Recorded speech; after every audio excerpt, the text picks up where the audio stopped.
So some people have been saying, so if I let effectively on a long let, let's call it what it isn't, through a holiday cottage letting company or Airbnb, does that change the status of the property to get around? Is that if it's being let in a different forum, can we get around the need to do all the things that renters' rights will require of you?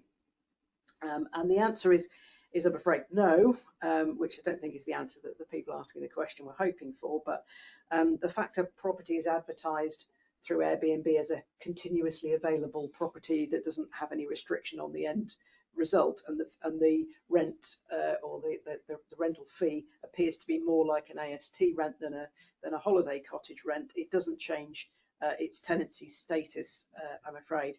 So if it looks like a duck and quacks like a duck, then it probably is, and that's how the law would look at it. So it's going to be an assured periodic, whatever you want to call it, in the new world. So is the government planning to publish like a model tenancy agreement, as there are in other devolved nations, for when the Reform Act, Renters Reform Act comes in, Renters Rights Act comes in?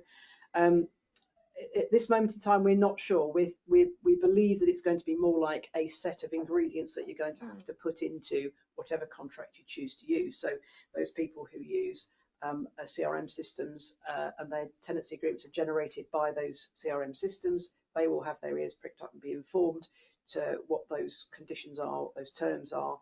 It won't exclude terms that you may wish to add, providing they're lawful and not running against anything that Renters' Rights stands for.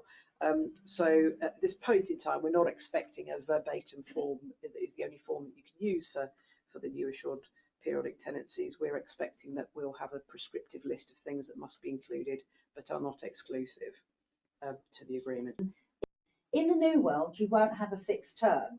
You'll be on Assured Periodic, and we need to have practical steps in place that at least going in on a routine visit. Do we know who's still living here? Have we got the right people? Who wants to have a fixed term of a year or more? At this point in time, you should really be having a conversation with them to explain that that fixed term will melt away once we cross into the new world. So at this point in time, a 12 months tenancy is unlikely to succeed to the end of the tenancy as a fixed term.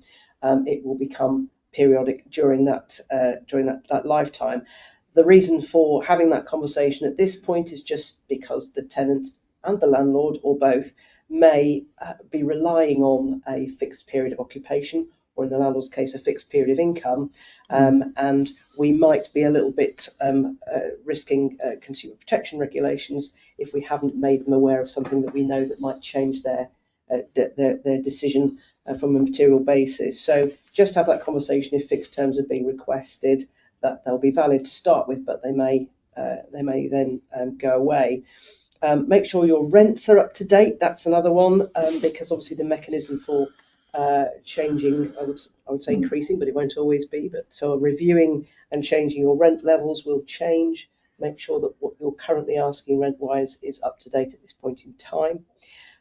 Review your tenancy agreements. A lot of our members are now getting their tenancy agreements out and having a good look through them, because although they're not the new ones at this point in time, there are clauses in those tenancy agreements that you'll have to rely on even when we pass into the new world, because you won't be issuing new tenancies on day one of the Act being put in place.